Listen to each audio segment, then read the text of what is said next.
It was a busy Friday night at La Corondor, one of Berlin's most luxurious fine dining restaurants. The kind of place where even the napkins had a pedigree. A soft hum of conversation floated in the air, blending with the smooth notes of a live jazz quartet tucked into a corner of the room. Crystal chandeliers bathed the space in golden light, and every table seemed to sparkle with polished silverware and priceless watches. This was no ordinary evening. The guest list read like a Forbes article. CEOs, foreign dignitaries, celebrities, and powerful names from all corners of Europe. The restaurant wasn't just serving food. It was serving status.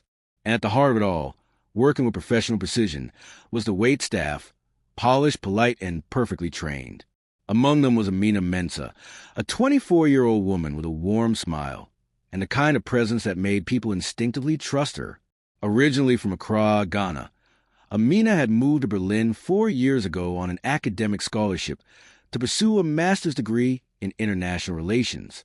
Fluent in English, German, French, Twi, and Arabic, she was the kind of person who could move between worlds effortlessly, though the world didn't always treat her the same way. To support her studies and help send money back to her family, Amina worked part-time at La Corondor. While many of her classmates spent evenings partying or resting, she was often here, balancing trays, memorizing orders, and managing wealthy egos with the patience of a saint. She had grown used to the occasional backhanded comment, the raised eyebrows, and the patrons who refused to make eye contact. It wasn't new. It wasn't right. But it was something she handled with quiet dignity. That night, however, would test her in a way she never saw coming. Just past 8:15 p.m., the restaurant doors opened with a soft chime, and in stepped a man who didn't just arrive. He announced himself with his presence.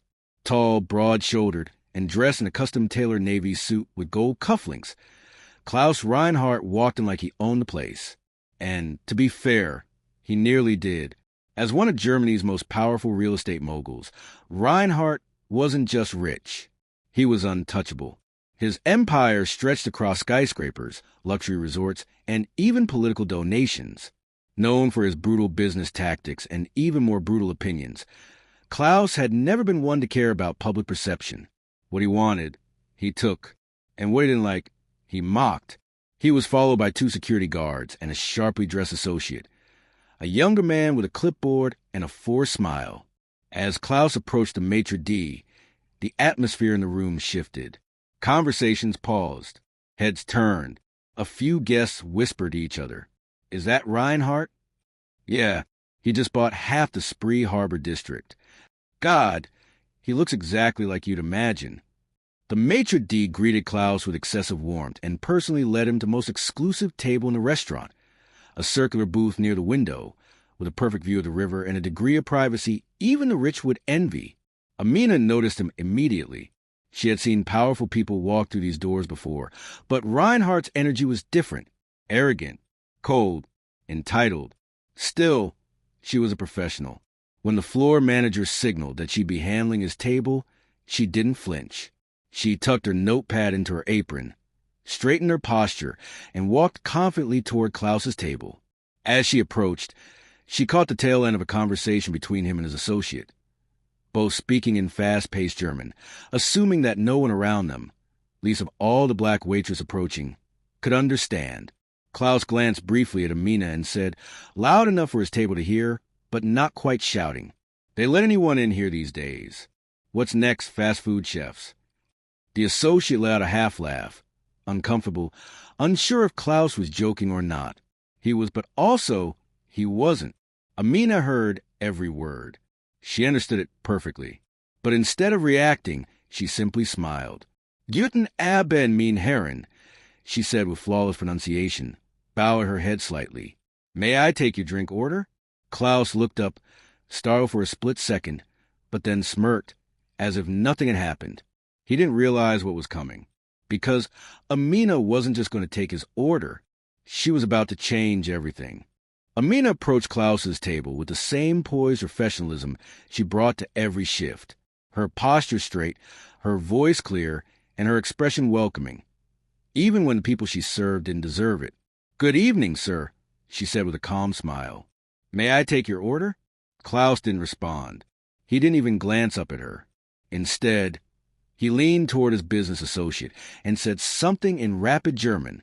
His voice wasn't loud, but it wasn't exactly a whisper either, just loud enough to be heard, and clearly not concerned with whether the waitress understood. "Look at this one," he chuckled. "They'll let anyone work here these days. Bet she can't even spell menu properly." The table laughed. Not the kind of laughter shared between friends, but the smug laughter of men who thought the world was their playground. And everyone else was just there to serve them. Amina heard it. Every word, every syllable, every ounce of disrespect packed into that casual, cutting comment. Her face didn't change. She didn't flinch. She didn't blink. She'd been here before, not at this exact table, not with this exact man, but in this exact moment. The underestimation, the arrogance, the cruel assumption that someone like her, a black woman with a waitress uniform, must be uneducated, incapable, or invisible. But Klaus Reinhardt had made a very dangerous mistake. He assumed that because of the color of her skin, she was ignorant. He assumed that because of her accent when she first spoke English, she couldn't be fluent in other languages. He assumed that because she was serving food, she was somehow beneath him.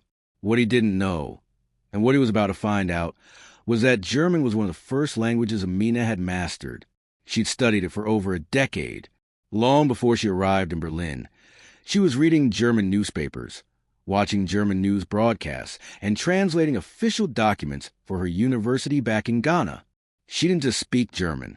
She owned it, grammar, slang, dialects, everything. She could switch between regional accents faster than most native speakers. But in that moment, she didn't say anything just yet, not immediately. Instead, she simply stood there, still and steady, letting the silence settle around the table like a fog. She let them laugh, let them bask in their false sense of superiority. Klaus, still smirking, finally looked up. His eyes met hers, and something about her calm unnerved him. Just a flicker. A pause. Amina took a small step forward. Her voice was smooth as silk, but her words cut like glass. "Entschuldigen Sie bitte, Herr Reinhardt," she said in crisp, flawless German. "Aber ich kann das Wort Menü tatsächlich nicht nur buchstabieren. Ich kann es in 5 Sprachen übersetzen." Translation: "Excuse me, Mr. Reinhardt, but not only can I spell the word menu, I can translate it in 5 languages." The air shifted. The associate's face froze. The laughter stopped cold. A fork clattered to a plate 2 tables away. Someone nearby turned to listen. Klaus stared at her, blinking, processing what had just happened. The shock on his face wasn't just about being caught. It was about being outclassed. But Amina wasn't done. She gently tucked her order pad under her arm and continued, still in German. "I understood everything you just said. Every word. And I've heard worse before. But just so you know, I worked hard to be here. I speak 5 languages. I'm studying international diplomacy, and I probably read more about German history than you have. So, if you're trying to impress your colleague by putting me down..." She paused, her voice still calm, but now firm, unshakable. "You failed." The silence at the table was now heavy. Klaus's smirk was gone, replaced by something he hadn't shown in years. Embarrassment. His cheeks flushed. He tried to chuckle it off, tried to regain control, but there was no recovering from what just happened. Across the restaurant, a few guests who had overheard began whispering. One woman nudged her friend. Another pulled out her phone, pretending to check messages but really recording. Something was happening, and people knew it.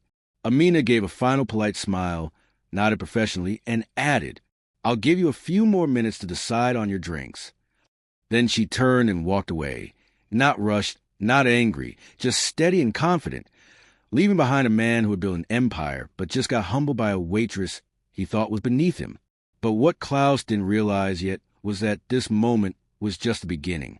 For a moment, the entire room seemed to freeze.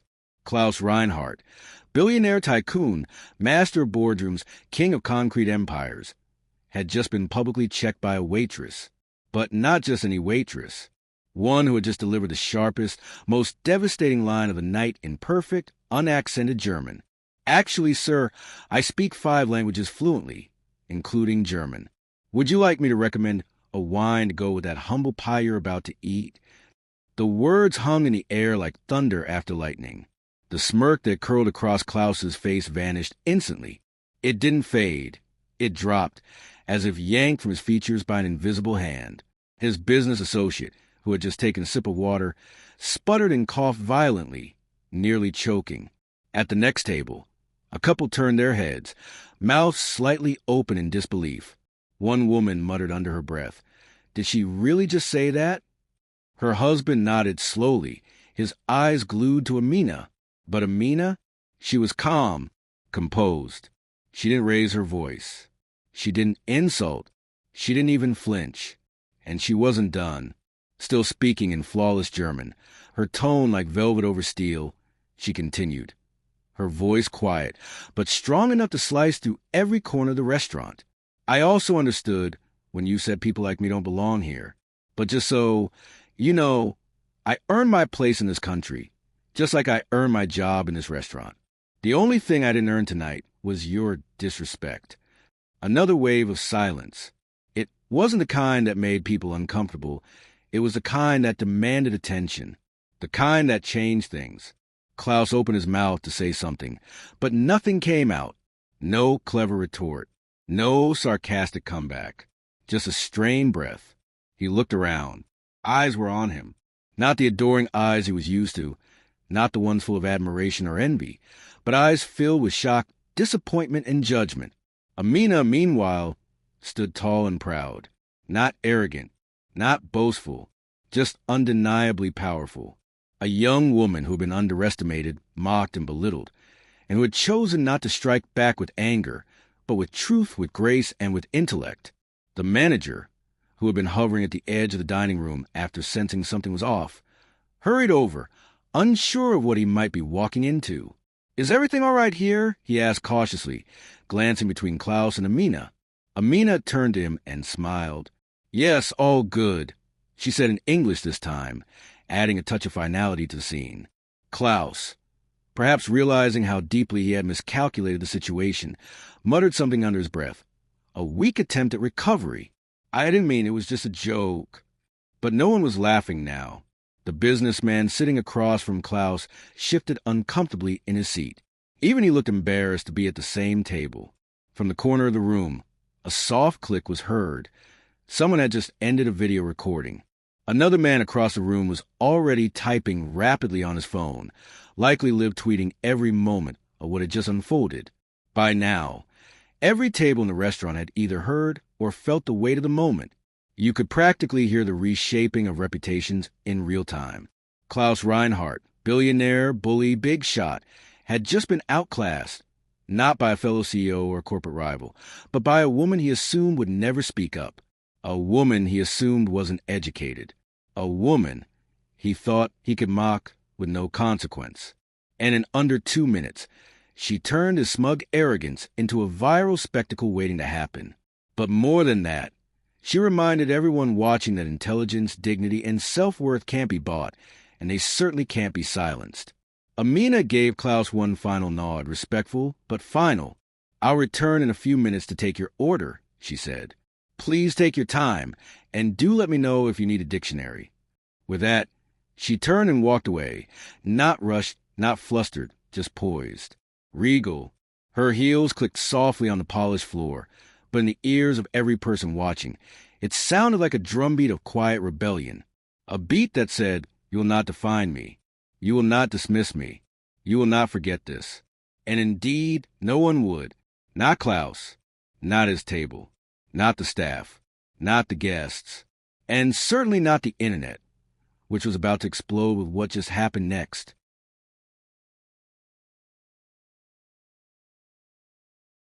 The billionaire was frozen. For the first time in a long, long time, Klaus Reinhardt looked small, not in stature, but in presence. The man who once walked into rooms like a storm now sat there like he'd just been drenched by one. His confident smirk? Gone. His ego? Shattered. His control over the room? Evaporated. You could almost hear the silence screaming around him. Suddenly, from the edge of the dining room, the restaurant manager hurried over. A tall, composed man in his late 40s, Her Becker had worked in luxury hospitality for more than 2 decades. He'd dealt with celebrities, diplomats, royalty, but he'd never seen a moment quite like this. He didn't speak to Klaus. He turned to Amina. "Is everything okay here?" he asked, genuine concern in his voice. Amina gave a calm nod. "All good, sir. Just a misunderstanding." Her voice was measured. No trace of anger. No signs of the storm she had just endured or unleashed. She had already said what needed to be said. Now, she let the silence speak for her. Becker looked from her to Klaus, then to the other guests, most of whom were now visibly watching the scene unfold. Some had put their silverware down. Others had stopped pretending not to stare. A few had their phones out, subtly angled to capture the billionaire's stunned expression and the calm woman who had just put him in his place without raising her voice. The damage was done, and not to Amina, to Klaus. At a corner table near the bar, a young man in his 30s whispered to his dinner companion, "Isn't that Klaus Reinhardt? The real estate guy?" "Yeah, that's him. I think someone's recording." They weren't wrong. At another table sat Sophie Larson, a travel vlogger with over 3 million subscribers on YouTube and TikTok combined. She had just wrapped up a series on cultural etiquette across Europe. Her phone was already capturing the end of the exchange. She didn't need to add drama. The moment had scripted itself. She uploaded the clip with a caption that read, "When a billionaire mocks a black waitress in German, but she replies fluently and destroys him with class. Clapping hands fire #Berlin #karma. Within minutes, the post had racked up over 300,000 views. Within the hour, it crossed 1.2 million. By the next morning, it had made headlines on multiple platforms. Billionaire schooled by Waitress in viral restaurant showdown. BuzzFeed Germany. Real estate mogul's racist comment backfires spectacularly. The Guardian. Klaus Reinhardt called out and canceled. Vice. And the most brutal headline of all, he built skyscrapers, but couldn't stand up to one woman's intelligence. The clip was shared across Twitter, TikTok, Instagram, Reddit, even LinkedIn. Influencers weighed in. Public figures applauded Amina for her composure and courage. Language experts praised her fluency and precision. Human rights activists shared the story as an example of modern grace in the face of casual racism. Hashtags like #HumblePie for Klaus, #AminaSpeaks, and #LanguagesPower started trending globally. Meanwhile, Klaus's PR team scrambled into action, but it was too late. Screenshots of his previous controversial quotes resurfaced. A 2017 interview where he joked about keeping workers in line was suddenly being dissected. Old lawsuits from former employees started making the rounds. Allegations of toxic behavior, discrimination, and arrogance, once brushed off or buried, now had new weight behind them. And while his lawyers tried issuing vague threats to platforms for unauthorized filming, they couldn't stop the internet. Not this time. Corporate partners started distancing themselves. One major tech firm pulled out of a joint venture. A prominent politician who once called Klaus a visionary now issued a statement condemning his behavior. Even his alma mater removed him from its board of donors. Within 48 hours, Klaus wasn't just a billionaire. He was a cautionary tale. A meme started circulating online with a split image. On one side, Klaus's stunned face at the restaurant. On the other, Amina, standing tall with a tray in hand and fire in her eyes. The caption? One built buildings. The other built respect. And Amina? She stayed quiet for now. She continued her shift, collected her tips, and went home like it was any other night. But her phone wouldn't stop buzzing. Messages, interview requests, job offers, scholarships, invitations to speak at conferences on diversity, language, and power. Her life was about to change, not because she sought revenge, but because she refused to stay silent. The video spread like wildfire. Within hours, it had crossed Europe. By the next morning, it had made its way across the Atlantic. Millions of people watched as a young black waitress stood her ground, not with anger, but with intelligence, elegance, and unshakable dignity. Social media erupted in applause. This woman is pure class. She dismantled a billionaire without even raising her voice. This is how you handle racism, with facts, fluency, and fire. Her German was cleaner than his conscience. Amina, who just a day before had been a hard-working, underappreciated student juggling school and shifts at a luxury restaurant, suddenly found herself at the center of a global conversation. TV stations started calling. Morning shows requested interviews. News outlets across Europe and Africa ran features on her. She was profiled as the woman who humbled a billionaire on a popular talk show. The German Minister of Education tweeted her story, praising her as a role model for youth across the nation. A Berlin university, one of the top in Europe, reached out and offered her a full scholarship, not a partial one, not just tuition, everything. Tuition, housing, living expenses, covered. They said they didn't want her to just serve the world. They wanted her to lead it. Then came an email from the organizers of a prestigious global diversity and inclusion conference in Brussels. They wanted Amina to be a keynote speaker, not a panelist, not a guest. A keynote. She was stunned. At first, she thought the email was a prank. But it wasn't. They had watched the video. They had read her interviews. They were inspired, not just by how she spoke, but by what she represented. Grace under pressure. Intelligence over ignorance, calm over chaos. Meanwhile, on the other side of the internet, Klaus Reinhardt was facing the storm of his life. The PR team, he paid 6 figures a month, helpless. Every time they tried to spin the story, another viral post shot it down. Clips were subtitled in 14 languages. Journalists dug into his past. A few former employees came forward anonymously, describing years of toxic culture under his leadership. Quietly and very quickly, some of his biggest business partners began to distance themselves. Sponsorship deals dissolved. A high-end fashion label pulled his brand from an upcoming collaboration. A tech company postponed a major real estate project he had invested in, citing internal restructuring. Then came the public apology. Klaus stood stiffly behind a podium, reading from a statement.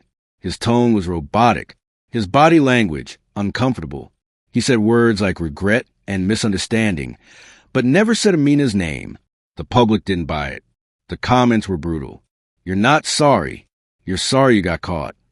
Try apologizing in 5 languages like Amina. Too little, too late, too fake. The damage to his reputation wasn't just public. It was permanent. He had built an empire over decades, but in under 3 minutes, one woman's calm, confident response had unraveled the image he had spent millions maintaining. And Amina? She didn't gloat. She didn't post victory tweets. She didn't do interviews just to dunk on Klaus.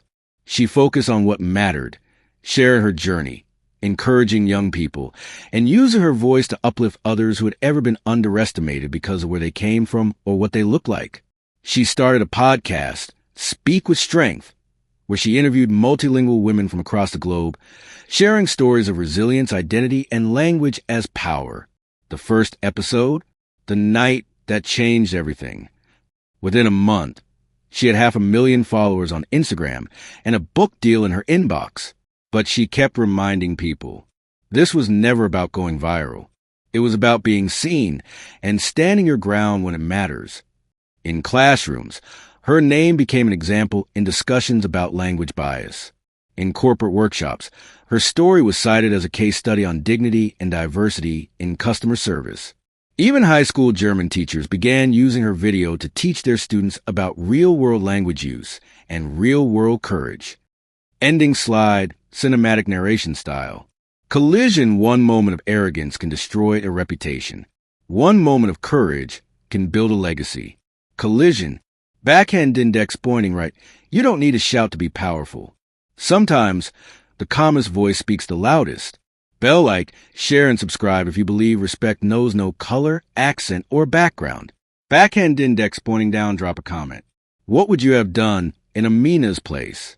And have you ever been underestimated, only to prove everyone wrong?